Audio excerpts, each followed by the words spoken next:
Hey people, I'm hella late or whatever. So many shows. I have to do like 3 videos tonight and I'm gonna try to knock them out for you. I know you missed me. So, first we're gonna talk about, because I did write it down, is Your Husband Is Cheating on Us is back, episode 4. And I forgot. So, we're gonna talk about that. And I think I'm gonna do episode 4 and 5 because I just watched 5 today. So episode 4, basically Deatra and Leah, they still going on for this 20-year-old feud over this man. Y'all kids are grown. Y'all need to get it together. Both of y'all old. Y'all both had them. That's basically it with that one. And they're trying to, and I think the kids, Deatra has the daughter Diamond, and Leah has a son, and they're trying to build a relationship. The kids are trying to build a relationship, and they can still have a relationship if they mama feuding. Let them carry on. Y'all old enough to reach out to each other. Y'all good. um Jermaine as since Genuine has quit, Jermaine as basically is taking the role of Marvin, who has most of the parts, the speaking parts. It's like a whole book, he was saying. My thing is, Jermaine, you was an understudy and you wanted a role and you got the biggest role, so you should be happy. I don't know if it's a simple fact that he can play well with the women because all the women could be their aunties or grandmas, or the simple fact that he can't be, the character is too close to home of how his father was. I don't know, very masculine, very fucked up, uh, I don't know, woman beater, womanizer. I don't fucking know. Let me see what else. Okay, Deatra. Miss Deatra went to go visit her parents in New Jersey with her daughter. And she reveals to us, I don't know nothing about it. She said she had a number 5 hit on a Billboard charts. It was called Sweet Talk, and it was a funky song. It was a funky. I actually went to go look it up, and I found that she had a number 5 hit, and she did what she was supposed to do with the money that she got. I guess advance money. She went and bought the land or bought the house where she always have a place to stay. She said her daughter grew up in that house and whatever. And I guess when times get real bad, she got a roof over her head. She can figure out how she gonna eat or whatever. But she built them a house, and she said her daughter grew up in that house. And I said, that's how you supposed to do your money. That is when you come up to a lump sum of money, make sure you have a roof over your motherfucking head. That was really smart. Also, Kristen, the Aussie girl, she decides that she can't take Deatra no more. She's annoying, which I can see because she's over the top and there's a lot to deal with, and decides to move into Genuine old room. She packed it up and left without saying nothing to her. Okay, they finally have a rehearsal and Jermaine keeps fucking up. It's like he just choose not to remember the lines, and it's a lot of work. But you're seasoned. You've been on the circuit for a while, so what's the problem? This is isn't this the dream role for understudy? I'm confused. What else? Okay, too much is going on in this play. JD, sir, you have them doing tango classes because it's a dance routine, and you up in there trying to get with the Mr. Mariachi, looking into his eyes and stuff. It's just too much going on. So Tandy, whatever her name is with the afro, that wants some of that genuine pony, she suggests why don't he give up one of his roles, which he has 4. He playing a mama, a grandpa, uncle, and a puppet. He playing the voice of a puppet. So Tonda said, I think a role which is small enough, I think we should bring Genuine and see how he feel about it. So he's talking in the confessional, talking about, oh, would you ask Tyler Perry to give up Medea? First of all, don't compare yourself to Tyler Perry. That's number one. Those little interchangeable characters you got is nowhere compared to Medea. Would you ask Tyler Perry? That's like Tyler Perry giving up Medea. Don't ever put Tyler Perry, Medea in the same sentence with JD and I cheated your husband and cheated on us. My nigga, please stop. Please stop. Let me see what else is going on. Oh, Diamond decides she wants to come to the house and visit and talk to Leah or whatever. And Leah was like, oh, okay. I don't understand why this young lady has to has to be in the middle between, be the mediator between two grown ass women. Like, this is crazy. And I feel like they don't have to like each other. Just do the job. It's called acting. Do the fucking job. She's trying to get them to talk or whatever. Okay. Tondi and Gia gross. I wrote that here because they flirting back and forth. I'm guessing they haven't done it yet and they want to, and I would just wish they would go ahead because I can't take her and I can't take him with his pretty hair. Um.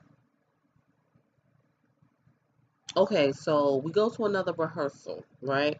The cast decides they want to stick together and all this other stuff. Then here comes one of the daughters. Now, this is the less annoying one, but this is the problem, JD. You just sit and let this happen, and I think it's supposed to be good TV, but it's wrong. Me, as a 37, soon to be 37-year-old woman, is not listening to no 22, 24-year-old. You can't tell me nothing.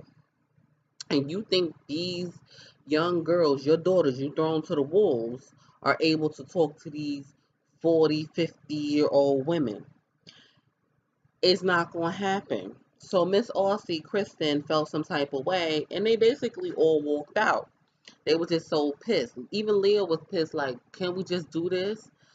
And he's talking about my daughters are gonna run the business one day, so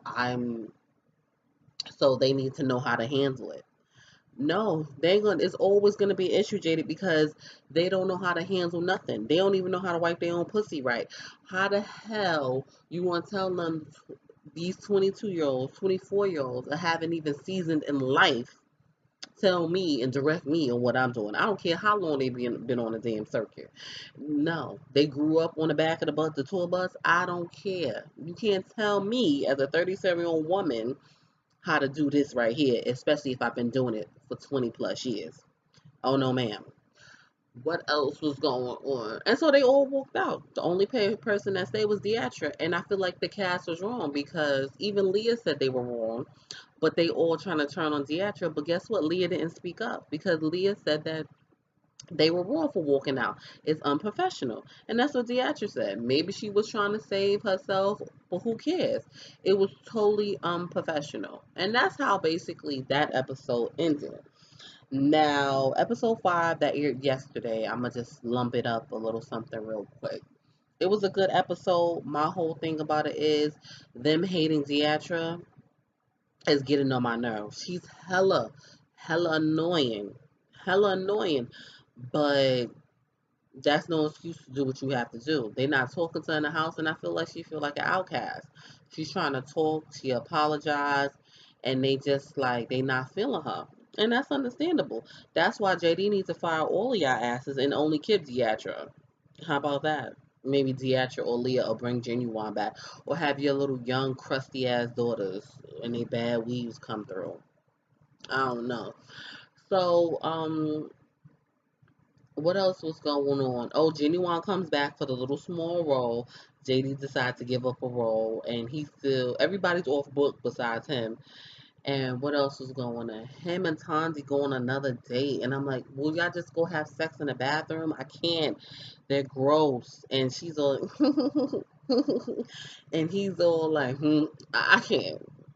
It's gross. It's like two people that want to have sex with each other but act like they don't know which way it goes. Like, what? It's just so gross them flirting with each other, and I don't know why. I don't know why it's so gross to me. Um, what else was going on? The actor pulled Leah aside and said, I thought we had a truce, like everything was good. What's going on? And she said, that's true. Maybe I'll be the medium for everyone else to open up. Let's make this a great show. So I think Leah's trying to put her whatever aside. Here we go again with Mr. Jermaine and the Marvin character. Jermaine, he's hella annoying sometimes too, but he's in his confessionals is hilarious. I really like him, but I guess it's a little too close to home for him, so he's not really feeling it. I mean, and feeling the role, which is kind of fucked up. But Who am I to say anything? What else was going on? Oh, Kristen as this is the end of the episode, which was hysterical because there really wasn't too much going on.